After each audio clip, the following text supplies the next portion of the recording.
샬롬, 안동지구 출신 45기 GCTC 훈련생 유상윤입니다. 저는 솔직하게 표현하고 원하는 바를 분명한 사람을 좋아합니다. 저희 가족 중 누나가 그런 사람입니다. 저희 부족한 점을 솔직하고 거침없이 잘 지적해주고 실질적으로 도움이 되는 대안 또한 제시해주거든요.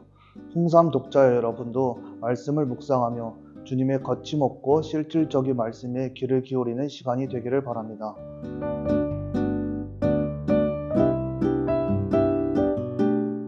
오늘 말씀에서 바리새인에 이어 사두개인들이 예수님의 권위에 도전장을 내밉니다. 사두개인들은 모세오경의 가르침에 따라 부활을 믿을 수 없다는 입장을 취하는 제사장 가문입니다. 그들은 하나님의 말씀에 무지해 부활을 믿지 못했습니다. 사두개인들은 예수님께 질문합니다. 모세의 가르침을 인용해 부활을 부정할 수밖에 없는 7 형제의 이야기로 질문합니다. 7명의 형제와 결혼한 아내는 과연 부활 때 누구의 아내가 되는 것입니까? 예수님은 너희가 성경도 모르고 하나님의 능력도 모른다라고 대답하십니다.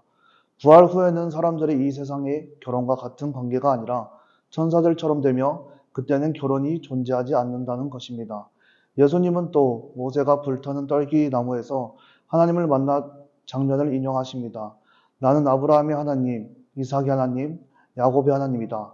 하나님은 죽은 자들의 하나님이 아니라 살아있는 자들의 하나님이십니다. 이는 부활을 가리키는 말씀이기도 합니다. 사두개인들은 예수님의 말씀을 듣고 놀라워하며 예수님의 가르침에 깊은 인상을 받습니다. 오늘 말씀을 묵상하며 하나님의 말씀을 바르게 이해한다는 것이 결코 쉽지 않음을 보게 됩니다. 예수님 시대의 제사장 가문으로 성전에서 사역했던 사두개인들이 성경에 대해 무지했다는 것은 오늘 우리가 주님의 말씀을 바르게 이해한다는 것이 얼마나 어려운 일인지 깨닫게 합니다. 하나님의 말씀은 지금 우리가 살고 있던 시대부터 수천 년 전에 기록되었기 때문에 이해하기 위해서는 훈련이 필요합니다. 과연 나는 말씀을 바르게 이해하기 위해 어떠한 노력을 하고 있는지 묵상하게 됩니다. 저는 성경을 잘 안다고 생각했습니다. 성경의 전체적인 흐름에 대한 강의와 매주 듣는 설교 말씀, 성경 강해와 주석 등을 자주 접해 왔기 때문입니다.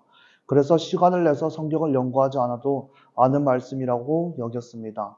이러한 교만한 태도는 주님과의 교제를 멀어지게 했습니다.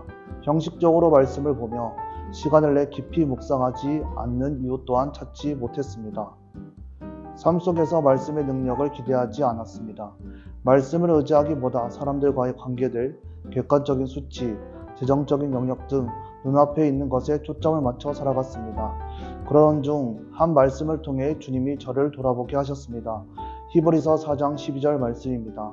하나님의 말씀은 살아있고 운동력이 있어 좌우의 날선 어떤 검보다 예리하며 혼과 영과 및 관절과 골수를 찔러 쪼개기까지 하며 또한 마음과 생각과 뜻을 감찰하나니. 아멘. 하나님의 말씀은 살아있습니다. 삶 속에서 이루어지며 우리의 삶을 이끌어주는 힘이 있습니다. 이러한 능력을 경험하기 위해서는 말씀이 깊이 묵상하고 그분이 원하는 말을 무엇인지 연구하는 것은 우리가 해야 할 마땅한 일입니다. 홍삼 독자 여러분, 주님의 말씀을 바르게 이해하기 위해서 어떤 노력을 하고 있나요?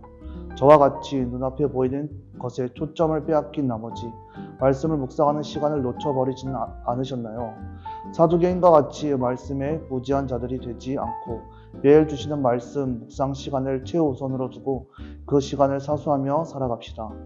매일의 말씀을 통해 하루에 나아갈 방향을 정하고 그 은혜를 삶 속에서 경험하는 하루 되기를 축복합니다. 샬롬.